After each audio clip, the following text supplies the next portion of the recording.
the psychopomp, guiding the soul around impasses on its own way towards spiritual transformation. It is the mediator between the conscious and the unconscious.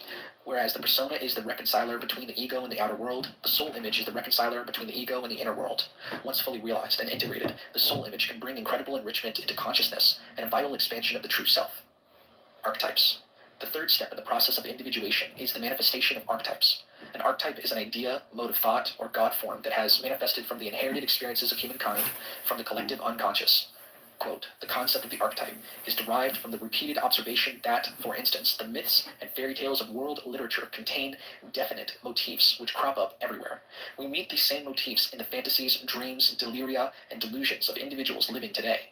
These typical images and associations are what I call archetypal ideas. The more vivid they are, the more they will be colored by particularly strong feeling tones. They impress, influence, and fascinate us. They have their origin in the archetype, which in itself is an irrepresentable, unconscious, pre-existent form that seems to be part of the inherited structure of the psyche and can therefore manifest itself spontaneously anywhere at any time.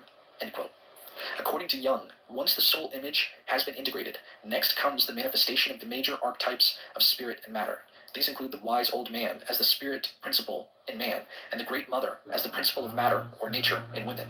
Here we are dealing with the primal roots of the psyche of either sex back to its origins, and the ancient god forms from which they derive. Both the wise old man and the great mother can appear in a multitude of figures from all world mythologies. They are the sky gods, earth mothers, heroes, heroines, magicians, priests, priestesses, prophetesses, harvest gods, and fertility goddesses of all pantheons.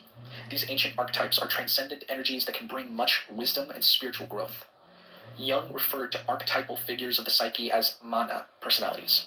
This is a particular archetype or group of archetypes that the individual psyche most strongly expresses or manifests. A person who has mana is said to have power and influence over others, but also runs the risk of becoming self-centered and megalomaniacal. This is because these great universal archetypes produce a potent attraction which can, in some instances, entice the individual into identifying him or herself with the archetype, creating a type of self-aggrandizement or ego inflation. Such is the path of many modern-day messiahs, self-appointed gurus, and power-mad spiritual leaders. Quote, an inflated consciousness is always egocentric and conscious of nothing but its own existence. It is incapable of learning from the past, incapable of understanding contemporary events, and incapable of drawing right conclusions about future. It is hypnotized by itself and therefore cannot be argued with. It inevitably dooms itself to calamities that must strike it dead. End quote. All of us surrender to such arrogance during this process of individuation.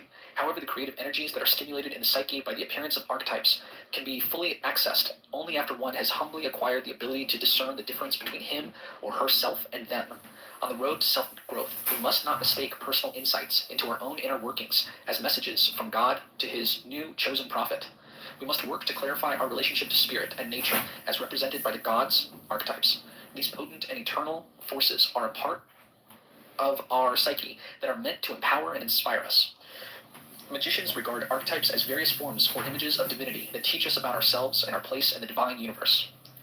The conscious recognition of the psychic elements that comprise the mana personality archetype brings the first real sense of authentic individuality. Accessing archetypes. Although textbooks on psychology provide few examples of archetypes for the reader to explore, various textbooks on magic are often replete with such prototype figures. Many are readily found in the cards of the tarot. Meditation on these images, as well as a host of tarot exercises that can be found in such books as Madonna Compton's Archetypes on the Tree of Life, Gareth Knight's Tarot and Magic, Paul Foster Case's Book of Tokens, or our own book, The New Golden Dawn Ritual Tarot, can be used to identify and connect with various archetypes that inhabit the psyche. Several archetypes in the form of gods and goddesses are correlated to the spheres on the Tree of Life, according to their nature and characteristics. War and fire gods are assigned to Gebura, goddesses of love and pleasure to Netzach, etc. A small selection of deities from several pantheons are listed in Chapter 10. Meditation on these figures can aid in understanding the archetypal beings that one may encounter in the process toward true self-awareness. It is important that the student not fall into the trap of the psychologization of magic that is a result of misunderstanding Jung's theories. To the pop psycholo-occultist, the archetypes, deities, and symbols are simply creations of the human mind. They have no existence beyond the individual human being. Pop psychology sometimes gives the impression that humans create, work with, and discard archetypes as easily as an old pair of shoes, in a kind of superficial mental role-playing game. This view does not do Jung's theory